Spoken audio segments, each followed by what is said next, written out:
왕의 즉위식이라는 제목으로 하나님 말씀을 전할 때 크신 은혜가 있기를 축원합니다. 네. 오늘은 종료주일이자 고난주일입니다. 종료주일은 예수께서 공생의 마지막 주간에 고난과 십자가 죽음을 맞이하기 전에 예루살렘에 입성하실 때 자신의 메시아 왕됨을 이스라엘에 알리신 것을 기념하는 주일입니다. 간단히 말하면 예수님 입성이, 예수님 예루살렘 입성. 예수께서 예루살렘에 입성하실 때 종려나무를 흔든 날, 이렇게 보면 됩니다.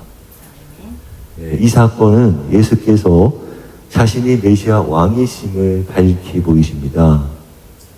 예수께서는 마치 왕이 왕 위에 오르는 즉위식, 대관식을 하듯이 숱한 사람들이 환호 속에 나귀를 타고 다윗이 세운 왕의 성 예루살렘에 들어가셨습니다. 수많은 무리들이 거리로 나왔고 이미 여리고 성에서부터 따라온 사람들이 종려나무 가지를 들고 환호하였습니다.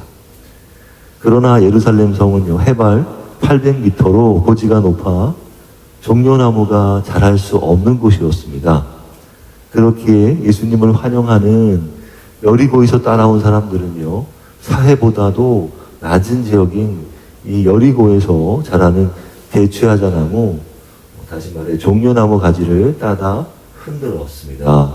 종려나무는 곧고 수려하게 뻗어서 아름다운 그 외형 때문에 승리를 상징하여 왕이나 장군이 전쟁에서 승리하고 돌아올 때 환영 인사로 흔들었다고 합니다.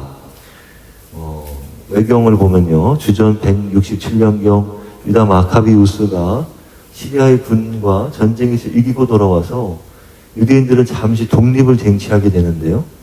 그때 예루살렘 백성들이 종려나무 가지를 흔들며 연호하였다고 합니다. 외경을 보면 이제 마카비오 학원에 보면 10장 7절에 나와요. 요한계시록에서도 비슷한 장면이 연출됩니다.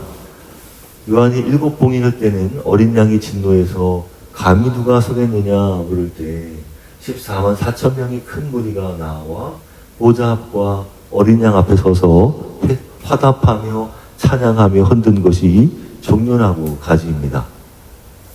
예수께서 예루살렘에 오르실 때는 곧 유월절이 다가오고 있었습니다. 마을과 거리에 온통 사람들로 붐볐지요. 우리가 설과 추석을 지내듯이 이스라엘은요, 유월절을 지키러 타지에서 고향을 찾아온 디아스포라 유대인 순례객들로 넘쳐났습니다. 디아스포라 기억나죠? 본토를 떠나서 타국에서 사는 사람들을 디아스포라라고 부릅니다. 당시 유대 역사가 요세푸스는 약 250만 명의 인파가 예루살렘에 몰려왔으며 그곳에 지낼 곳이 없어서 순례객들은 성 밖에서 텐트를 치고 유월절을 맞이했다고 합니다. 그렇게 사람들로 메이는 인파 속에서는 어디 제대로 서거나 걷기도 쉽지 않은데도 예수께서는 굳이 나귀 새끼를 타셨습니다. 보통 유월절 순례는 예루살렘까지 걸어서 올라가는 것이었다고 합니다. 더구나 예수께서는 갈릴리에서부터 걸어서 이곳까지 오셨습니다. 그런데도 예루살렘이 시작되는 이곳 감람산 벳박의 마을 앞에서는 이제 나귀를 타신다는 겁니다. 그 이유는요, 바로 사람들의 이목에 있었어요. 사람들이 주목을 받으시고자 예수께서는 굳이 나귀를 타셨습니다. 오히려 자신을 드러내셨습니다. 여태 사람들이 주목을 원치 않으셨던 예수께서 의도적으로 자신을 나타내신 것이죠. 더구나 왕이란 그 자리는요, 하나님께서 세우신 특정한 직임의 자리입니다. 하나님 앞에 왕됨을 위임받기 위해서는 의식적인 행위가 필요했죠. 특히 여기선 머리에 기름 붓는 행위를 받게 됩니다. 왕과 선지자, 제사장들이 세워질 때 받았는데요. 메시아 그리스도란 이름 자체도 기름 부음 받은 자라는 뜻인데요. 예수께서는 베단의 시몬의 집에서 마리아에게 받았습니다.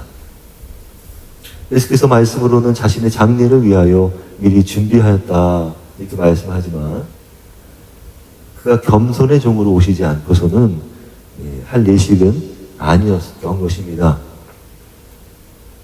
그래서 자신이 죽고 나서 그 안장될 때 그때 몸에 이제 향유를 바르잖아요.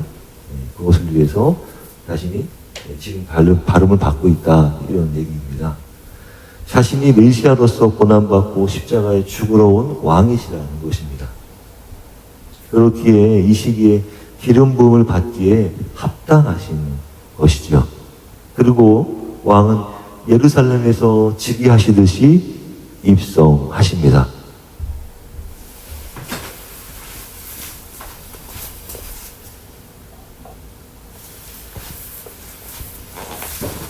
그런데요, 보십시오. 이것이 왕의 행차일까요? 왕의 행차라면 충격이 아닐 수 없습니다. 우리의 상식과 격에는 왕은 제법 크고 폼난 말을 타셔야만 합니다. 말은 어깨 높이가 한 2m나 되기 때문에 키가 크고 건장해서 백성들은 말 위에 올라탄 인물을 자연스럽게 올려다보게 되죠.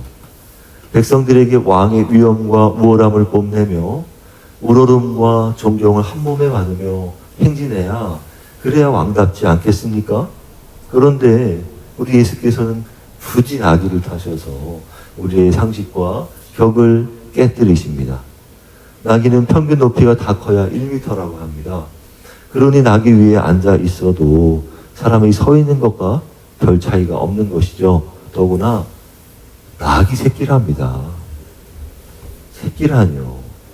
더구나 가랑이 사이에 나귀를 끼고 가는 모습처럼 보였을 겁니다. 키가 큰 사람이 보면 오히려 내려다볼 정도인 것이죠.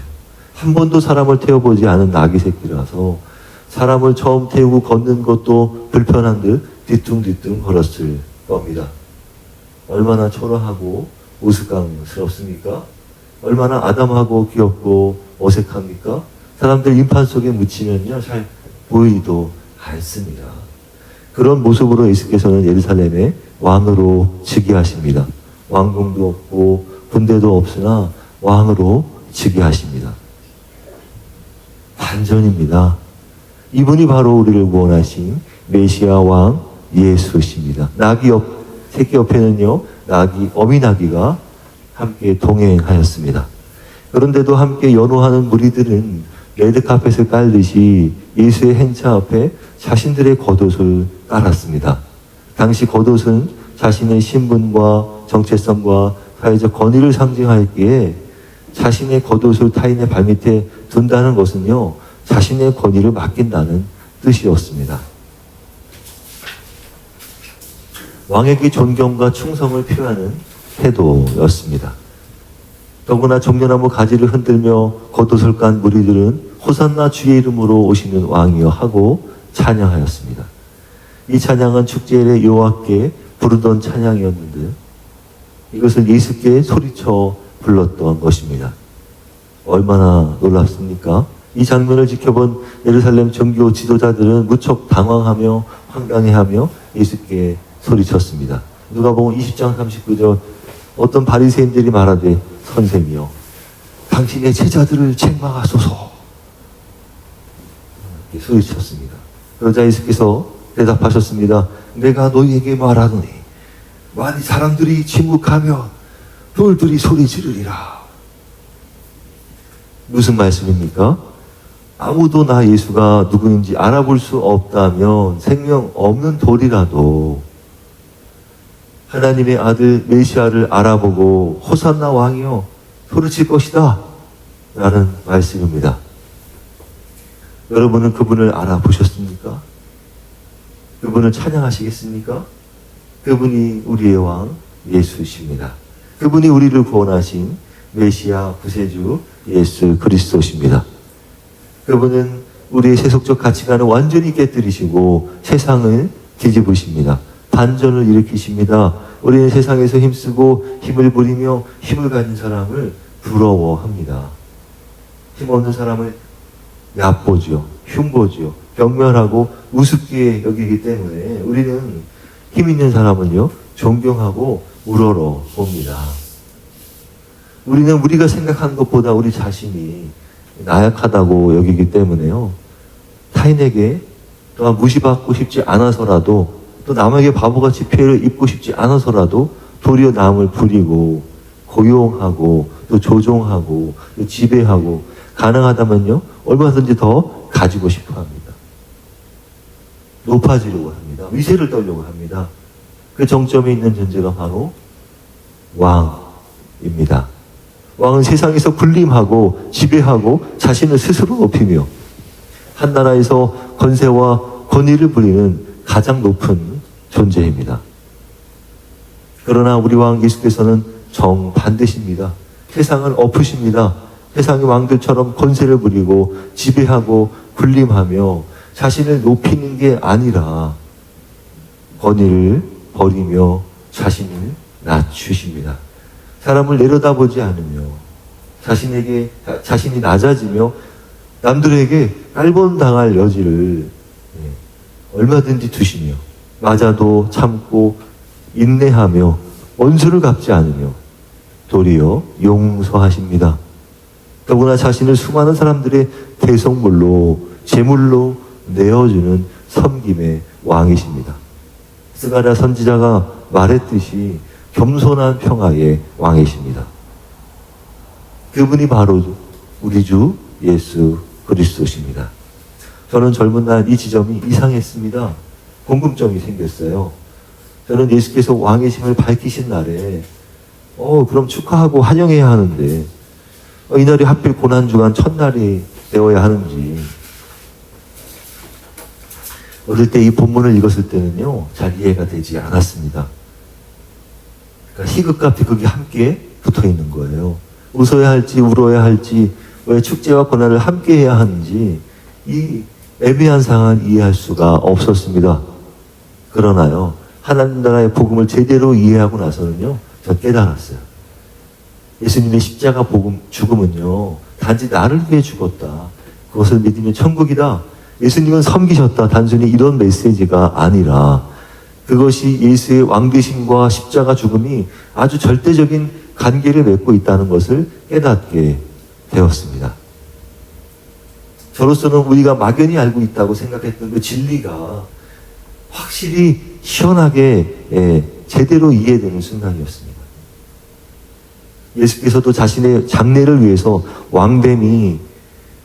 그 왕됨의 기름 부음을 받는다 하셨죠.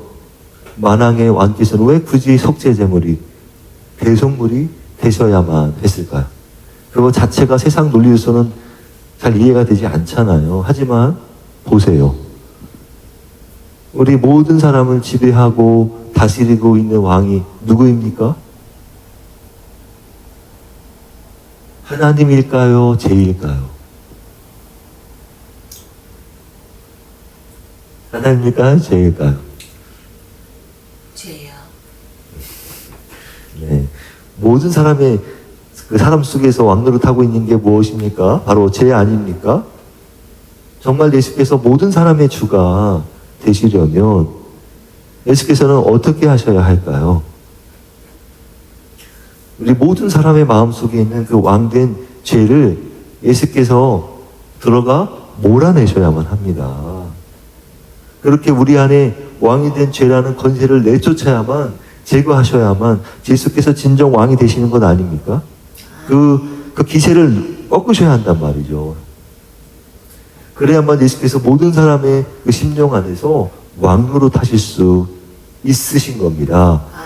그래야만 예수 믿는 자가 죄의 권세에서 해방되고 죄의 영향에서 벗어나 참되신 왕, 참된 왕이신 예수께 다스림을 받게 되는 것입니다. 예수님께서 죄를 굴복시키셨기 때문에 그래서 우리 주 예수께서는 모든 사람을 위하여 십자가에 죽으신 것입니다. 십자가 죽음은요 인간의 마음속에 있는 그 죄의 권세, 죄의 지배를 깨부수고 예수께서 왕이 되신 사건이란 말이에요. 그래서 예수님께서는 그럴 것을 아시고 이렇게 제자들에게 말씀해 주셨습니다. 마가복음 10장 45절 인자가 온 것은 섬김을 받으려 함이 아니라 도리어 섬기려 하고 자기 목숨을 많은 사람의 대속물로 주려 함이니라. 아멘.